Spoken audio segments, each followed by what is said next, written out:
بسم اللہ الرحمن الرحیم۔ ایک مشہور مصنف نے اپنے مطالعے کے کمرے میں قلم اٹھایا اور ایک کاغذ پر لکھا کہ گزشتہ سال میرا آپریشن ہوا اور پتا نکال دیا گیا۔ بڑھاپے میں ہونے والے اس آپریشن کی وجہ سے مجھے کئی ہفتے تک بستر کا ہو کر رہنا پڑا۔ اسی سال میری عمر 60 سال ہو گئی اور مجھے اپنی پسندیدہ ملازمت سے سبکدوش ہونا پڑا۔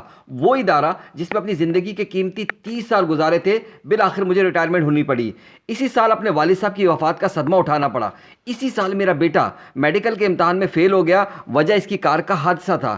اسے شدید چوٹیں آئیں اور کئی مہینوں تک اسے گھر پر رہنا پڑا۔ کار کا تباہ ہو جانا علیحدہ سے نقصان تھا۔ صفحہ کے نیچے لکھا تھا کہ یہ کیا ہی برا سال تھا۔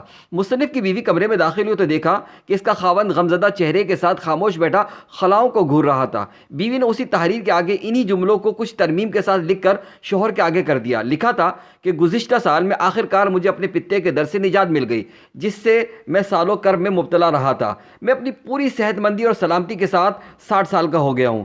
سالوں کی ریاضت کے بعد مجھے اپنی ملازمت سے عزت کے ساتھ ریٹائرمنٹ ملی۔ اب میں مکمل یکسوئی اور راحت کے ساتھ اپنا وقت کچھ بہتر لکھنے کے لیے استعمال کر سکوں گا۔ اسی سال میرے والد صاحب 85 سال کی عمر میں بغیر کسی پر بوجھ بنے اور بغیر کسی تکلیف اور درد کے آرام کے ساتھ اپنے خالق حقیقی سے جا ملے۔ اسی سال اللہ تعالیٰ نے میرے بیٹے کو نئی زندگی عطا فرمائی اور ایسے حادثے میں جہاں کار بالکل تباہ ہو گئی تھی مگر میرا بیٹا کسی معذوری سے بچ کر زندہ سلامت رہا۔